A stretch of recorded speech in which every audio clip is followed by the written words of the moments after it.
vous écoutez Europe 1, il est 8h19. L'interview politique d'Europe 1, Jean-Pierre Elkabbach, vous recevez ce matin le ministre délégué à l'agroalimentaire Guillaume Garot. Messieurs, c'est à vous. Et c'est la première fois, Guillaume Garot, bonjour et bienvenue. Bonjour. Merci d'être là, surtout aujourd'hui, ça va être votre journée. Aujourd'hui, la Bretagne est traversée par le son du tocsin et par un seul slogan, la Bretagne brûle. La Bretagne brûle. Comment éteindre l'incendie ? En agissant, monsieur Elkabbach. Et c'est ce que nous faisons depuis 18 mois. D'abord, là, il y a la souffrance des salariés, des familles, des habitants du Nord Finistère. Et c'est d'abord à cette souffrance-là que nous voulons répondre. Pourquoi, et de façon très concrète. Pourquoi faut-il les cris, la souffrance et la colère pour chercher dans l'urgence des solutions à une crise qui remonte loin ? Vous avez peut-être entendu avec Thomas Soto tout à l'heure l'interpellation de Nadine Ourmand. On a rencontré les ministres, on a rencontré le Premier ministre, on a rencontré M. Hollande.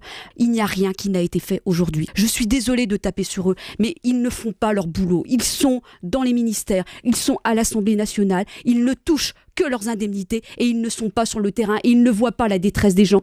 Elle est un peu sévère, Guillaume Garot. Oui, j'entends bien la détresse, finalement, l'angoisse très profonde de Nadine Ourmand, avec laquelle, en effet, j'ai eu plusieurs rencontres, parce que je me suis rendu moi-même. Et vous avez vu qu'elle dit qu'il n'y a aucun effet. Je me suis rendu moi-même dans le Finistère. J'étais à Lampol-Guimillot, j'étais à Quimper encore au mois de septembre. Et nous cherchons aujourd'hui de vraies solutions. Mais nous savons aussi que la situation de la filière porcine, en particulier, il s'agit de GAD, elle est complexe. Pourquoi ? Parce qu'il y a une baisse de la production porcine. Et donc, ça met en fragilité tous nos abattoirs de porc en Bretagne. Il y a 10 abattoirs de porc en Bretagne. Est-ce qu'il n'y en a pas trop ? Si on est honnête, est-ce qu'on ne peut pas dire qu'il y en a trop ? Si on est honnête, on essaye de voir comment on peut relancer la filière porcine. Et c'est ce que nous faisons avec Stéphane Le Foll. Le scénario, il me semble, est partout le même. Face à la mondialisation, il faut moderniser, innover. Vous le disiez déjà en juin au Figaro, il faut des investissements, il faut innover, il faut un nouveau modèle de développement. Donc on l'a entendu. Et absolument. Et dans certains cas, il faut fermer l'une pour rationaliser, sauver l'autre quand il s'agit d'entreprises. Oui, mais vous conviendrez, monsieur Elkabbach, que c'est une rationalisation à la hache et qu'on ne peut pas se satisfaire de ce qui se passe aujourd'hui parce que, je le redis, ce sont des salariés, des familles qui sont directement en cause. Et pour la Bretagne, c'est terrible parce que tout est en crise. L'automobile avec PSA, les télécoms, Alcatel avec Rennes qui va relancer l'Agnon, on a entendu hier avec Michel Combe. Et c'est la raison, précisément. De cette réunion autour du Premier ministre. Les poulets, les découpes de saumon. Encore un mot pour expliquer la situation dans laquelle est la Bretagne. Elle subit la concurrence des pays émergents et en Europe, de l'Allemagne qui paye 2 fois moins cher les salaires des Roumains et des Bulgares. Vous avez complètement raison. Et je vous rejoins complètement là-dessus. Et est-ce que vous réclamez de la chancelière Merkel, qui va peut-être faire bientôt une coalition avec le SPD, la création d'un salaire minimum ? Ça, c'est aux Allemands de régler cette question du salaire minimum. Mais ce que nous faisons, nous, la France, et hier, Michel Sapin était à un Conseil européen précisément sur cette question de la directive détachement des travailleurs pour encadrer, pour réécrire finalement cette directive qui crée une vraie distorsion de concurrence et en particulier au détriment de nos abattoirs porcins en France. Et on apprend en plus que chaque semaine des camions quittent la Bretagne avec des milliers de porcs qui sont abattus ou traités en Allemagne. C'est la raison pour laquelle, monsieur Elkabbach, il faut restructurer la filière porcine. Mais ça ne se fait pas d'un coup de baguette magique. Ça se fait sur du moyen terme. C'est ce que nous faisons précisément. Mais d'abord, répondre à l'urgence sociale. C'est le sens de cette réunion. Très bien, vous allez nous dire, c'est vrai que ça fait 1 an que les dirigeants bretons cherchent des solutions et qu'ils attendent du concret de la part de votre gouvernement. Par exemple, est-ce que vous allez maintenir au moins 1 an les salaires de tous ceux qui sont affectés par ces secousses sociales ? Oui. La réponse, elle est claire, c'est oui. À travers le contrat de sécurisation professionnelle. Ça veut dire quoi concrètement pour les salariés licenciés ? Ça veut dire qu'on maintient quasiment 100% du net pendant 1 an, avec une aide à la formation, une aide à la recherche d'emploi pour permettre des vraies reconversions, pour permettre aux salariés de rebondir. Cette nuit, le sénateur PS du Finistère, François Marc, réclamait sur Public Sénat des primes, des reclassements, de la formation pour les licenciés. Et il disait au secours, une plateforme spéciale pour le Finistère qui est au bout de la péninsule. Est-ce qu'il peut être entendu ? C'est une proposition parfaitement intéressante. Mais je veux ajouter une chose.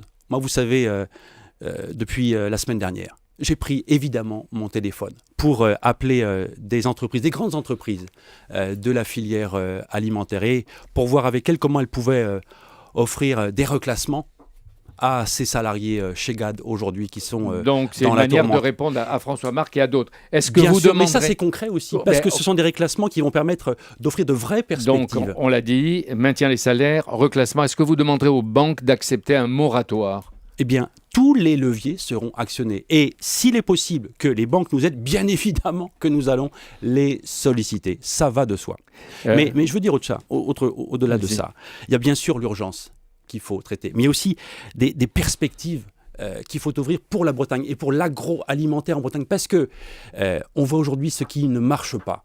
Et nous travaillons depuis des mois pour relancer ces filières. Mais il y a aussi des filières qui marchent, et qui marchent très bien en Bretagne. Parce aujourd'hui, l'agroalimentaire, c'est 60 000 emplois en Bretagne. L'agroalimentaire, 60 000 emplois. Ça reste la première région agricole d'Europe, la Bretagne. Absolument. Donc elle a des atouts. Mais est-ce que le système actuel, c'est-à-dire la production à tout va, n'est pas obsolète? Est-ce que ça, c'est pas fini? Est-ce qu'il ne faut pas, à long terme, encourager les entrepreneurs de l'agroalimentaire, par exemple, à se reconvertir vers des produits de haute valeur ajoutée, ce qu'on entend? C'est précisément là-dessus que nous travaillons. Il nous faut à la fois produire plus, mais produire mieux également. Ça vaut pour la partie agricole, c'est tout le travail que conduit aujourd'hui Stéphane Le Foll avec l'agroécologie, mais ça vaut aussi bien sûr pour l'agroalimentaire, monter en gamme, davantage de valeur ajoutée. C'est comme ça qu'on maintiendra et qu'on créera de nouveaux emplois. Ce que vous disiez en juin, c'est-à-dire changer de modèle, un nouveau modèle. Le gouvernement veut sauver a sauvé la Lorraine avec des crédits exceptionnels. Est-ce qu'il peut appliquer à la Bretagne un même plan d'urgence de développement global de l'économie bretonne? Oui, la réponse est oui.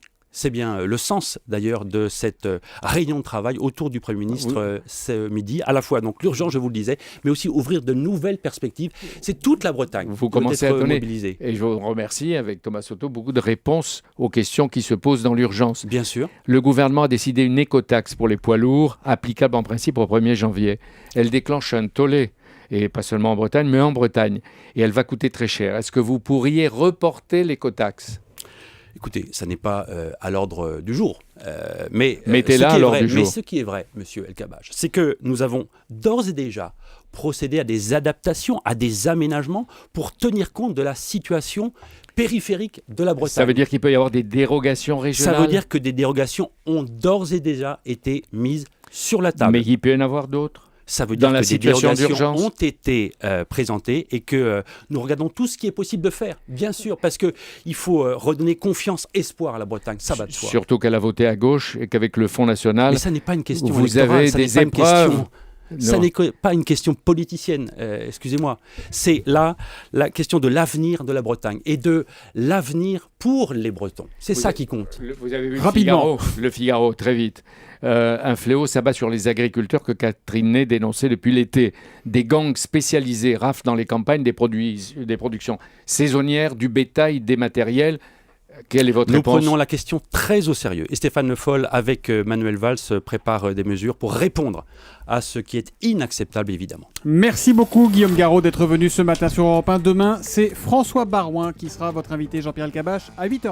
Europe 1, 8h27, Thomas Soto.